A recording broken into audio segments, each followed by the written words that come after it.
ओम नमः शिवाय। जय भोलेनाथ। आप सभी श्रद्धालुओं का हार्दिक स्वागत है। आज हम श्रद्धा और भक्ति के साथ पावन सन प्रदोष व्रत कथा का श्रवण करेंगे। मान्यता है कि इस कथा को श्रद्धापूर्वक सुनने से भगवान शिव और माता पार्वती की कृपा प्राप्त होती है तथा जीवन के कष्ट दूर होने लगते हैं। आइए पूर्ण श्रद्धा और विश्वास के साथ सन प्रदोष व्रत कथा का शुभारंभ करते हैं। कथा आरंभ करने से पहले आइए जान लेते हैं पूजा विधि, महात्म्य, उद्यापन और किस वार का प्रदोष व्रत करने से कौन सा फल मिलता है। ये संपूर्ण जानकारी लेके हम आए हैं। तो चलिए आज हम जान लेते हैं आज के प्रदोष काल का समय। तो समय होगा शाम 7:04 से रात के 9:06 तक।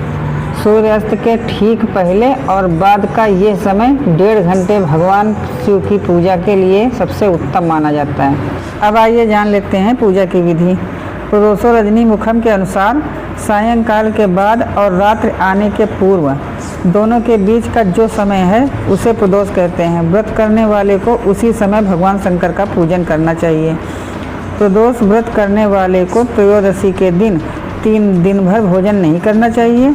शाम के समय जब सूर्यास्त में 3 घड़ी का समय शेष रह जाए तब स्नान आदि कर्मों से निवृत्त होकर श्वेत वस्त्र धारण करके तत्पश्चात संध्या वंदन करने के बाद शिव जी का पूजन प्रारंभ करें। पूजा के स्थान को स्वच्छ जल से धोकर वहां मंडप बनाएं। वहां 5 रंगों के पुष्पों से पद्म पुष्प की आकृति बनाकर कुश का आसन बिछाएं। आसन पर पूर्वाभिमुख बैठें। इसके बाद भगवान महेश्वर का ध्यान करें। करोड़ों चंद्रमा के समान कांतिवान त्रिनेत्रधारी मस्तक पर चंद्रमा का आभूषण धारण करने वाले पिंगल वर्ण के जटाजूटधारी नीले कंठ तथा अनेक रुद्राक्ष मालाओं से सुशोभित वरद हस्त त्रिशूलधारी नागों के कुंडल पहने व्याघ्र चर्म धारण किए हुए रत्न जड़ित सिंहासन पर विराजमान शिव जी का ध्यान करना चाहिए। अब आइए जान लेते हैं इस व्रत के उद्यापन की विधि। प्रातः स्नानादि कार्य से निवृत्त होकर रंगीन वस्त्रों से मंडप बनावें। फिर उस मंडप में शिव पार्वती की प्रतिमा स्थापित करके विधिवत पूजन करें। तदंतर शिव पार्वती के उद्देश्य से खीर से अग्नि में हवन करना चाहिए। हवन करते समय ओम उमा सहित शिवाय नमः मंत्र से 108 बार आहुति देनी चाहिए। इसी प्रकार ओम नमः शिवाय के उच्चारण से शंकर जी के निमित्त आहुति प्रदान करें। हवन के अंत में किसी धार्मिक व्यक्ति को सामर्थ्य के अनुसार दान देना चाहिए। ऐसा करने के बाद ब्राह्मण को भोजन दक्षिणा से संतुष्ट करना चाहिए। व्रत पूर्ण हो ऐसा वाक्य ब्राह्मणों द्वारा कहलवाना चाहिए। ब्राह्मणों की आज्ञा पाकर अपने बंधु बांधवों की साथ में लेकर मन में भगवान शंकर का स्मरण करते हुए व्रती को भोजन करना चाहिए। इस प्रकार उद्यापन करने से व्रती पुत्र पौत्र आदि से युक्त होता है तथा आरोग्य लाभ करता है। इसके अतिरिक्त वो अपने शत्रुओं पर विजय प्राप्त करता है एवं संपूर्ण पापों से मुक्त हो जाता है। ऐसा स्कंद पुराण में कहा गया है। अब आइए जान लेते हैं इस व्रत का महात्म्य। त्रयोदशी अर्थात प्रदोष का व्रत करने वाला मनुष्य सदा सुखी रहता है। उसके संपूर्ण पापों का नाश इस व्रत से हो जाता है। इस व्रत के करने से विधवा स्त्रियों को अधर्म से ग्लानि होती है और सुहागन नारियों का सुहाग सदा अटल रहता है। बंदी कारागार से छूट जाता है। जो स्त्री पुरुष जिस कामना को लेकर इस व्रत को करते हैं उनकी सभी कामनाएं कैलाशपति शंकर जी पूरी कर देते हैं। सूत जी कहते हैं त्रयोदशी का व्रत करने वाले को 100 गौ दान का फल प्राप्त होता है। इस व्रत को जो विधि विधान और तन मन धन से करता है उसके सभी दुख दूर हो जाते हैं। सभी माता बहनों को 11 त्रयोदशी या पूरे साल की 26 त्रयोदशी पूरी करने के बाद उद्यापन करना चाहिए। अब आइए जान लेते हैं कि कौन से वार को प्रदोष पड़ने से किस वार का व्रत करने से कौन सा फल मिलता है। रवि प्रदोष दीर्घ आयु और आरोग्यता के लिए रवि प्रदोष व्रत करना चाहिए। सोम प्रदोष ग्रह दशा निवारण कामना हेतु सोम प्रदोष व्रत करें। मंगल प्रदोष रोगों से मुक्ति और स्वास्थ्य हेतु मंगल प्रदोष व्रत करें। बुध प्रदोष सर्व कामना सिद्ध के लिए बुध प्रदोष व्रत करें।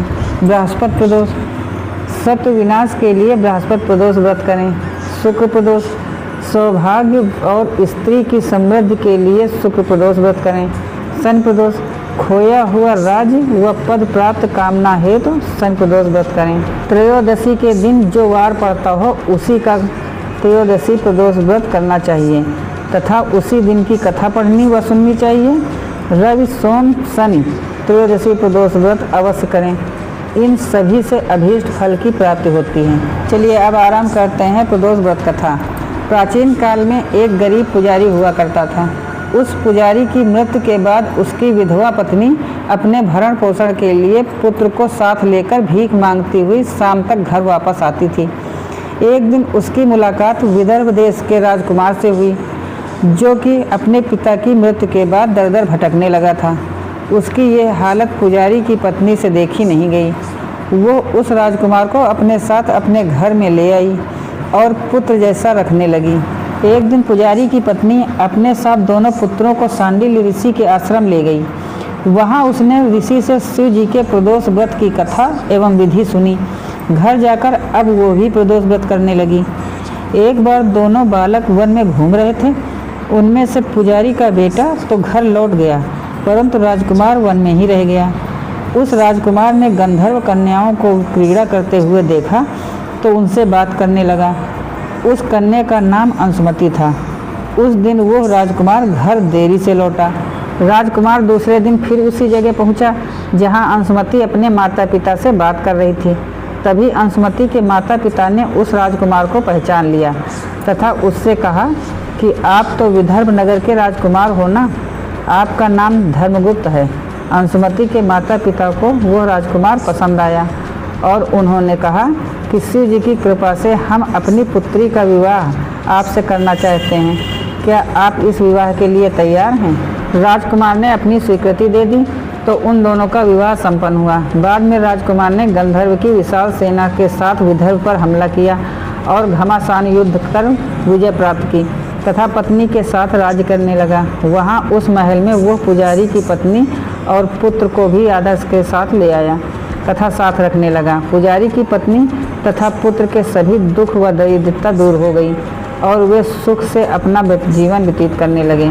एक दिन अंशुमति ने राजकुमार से इन सभी बातों के पीछे का कारण और रहस्य पूछा। तब राजकुमार ने अंशुमति को अपने जीवन की पूरी बात बताई और साथ ही प्रदोष व्रत का महत्व और व्रत से प्राप्त फल से भी अवगत कराया। उसी दिन से प्रदोष व्रत की प्रतिष्ठा व महत्व बढ़ गया तथा मान्यता अनुसार लोग ये व्रत करने लगे। कई जगहों पर अपनी श्रद्धा के अनुसार स्त्री पुरुष दोनों ही ये व्रत करते हैं। इस व्रत को करने से मनुष्य के सभी कष्ट और पाप नष्ट होते हैं एवं मनुष्य को अभीष्ट की प्राप्ति होती है।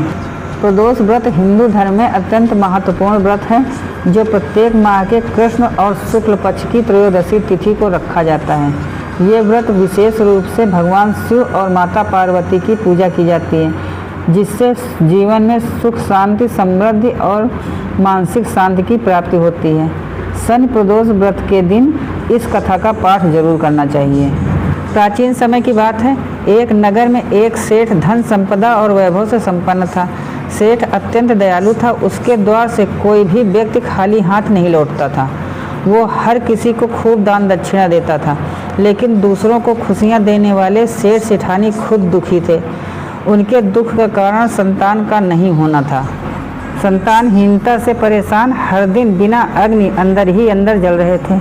एक दिन उन्होंने तीर्थ यात्रा पर जाने का फैसला लिया और अपने कामकाज सेवकों को सौंप कर निकल पड़े। अभी वो नगर के बाहर निकले ही थे कि उन्हें एक विशाल वृक्ष के नीचे समाधि लगाए एक तेजस्वी साधु नजर आए। दोनों ने सोचा साधु महाराज का आशीर्वाद लेकर आगे की यात्रा शुरू की जाए।